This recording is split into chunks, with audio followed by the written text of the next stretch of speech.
നമുക്ക് തിയറി തരും, നമുക്ക് ക്വസ്റ്റ്യൻ ബാങ്കും തരും. നമ്മൾ ക്വസ്റ്റ്യൻ ബാങ്ക് ചെയ്യുക, അതിന് റാഷണൽസ് ഉണ്ടാവും, അത് നോക്കി നമ്മൾ പഠിക്കുക. അങ്ങനെ അവർ തന്നിരുന്നേ. പക്ഷെ എങ്ങനാലും നമുക്കൊരു ഇത് വേണമല്ലോ, ആൻസർ എങ്ങനെ കണ്ടുപിടിക്കാം എന്നുള്ളത്. അത് മാഡാണ് പറഞ്ഞിരുന്നത്. എങ്ങനെ തിങ്ക് ചെയ്യണം, നമ്മൾ എലിമിനേറ്റ് ചെയ്യേണ്ടത് എങ്ങനെയാണ്, അൺവാണ്ടഡ് ക്വസ്റ്റ്യൻ ആൻസേഴ്സ്, അതുപോലെ എങ്ങനെ തിങ്ക് ചെയ്യണം, ഒരു ക്വസ്റ്റിനെ ആൻസർ ചെയ്യുമ്പോൾ എവിടെ പ്രയോറിറ്റി കൊടുക്കണം എന്നൊക്കെ പറഞ്ഞു തന്നത് മാഡാണ്.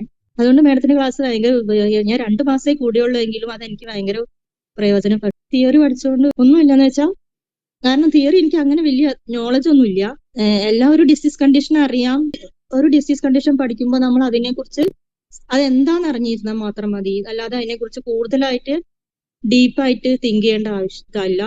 അപ്പോൾ ആ ഡിസീസ് കണ്ടീഷനും അതിന്റെ ആ സിംറ്റംസും, മേജർ സിംറ്റംസും കോംപ്ലിക്കേഷൻസും വെച്ചിട്ടാണ് അധികവും നമുക്ക് ക്വസ്റ്റ്യൻസ് വരുന്നത്.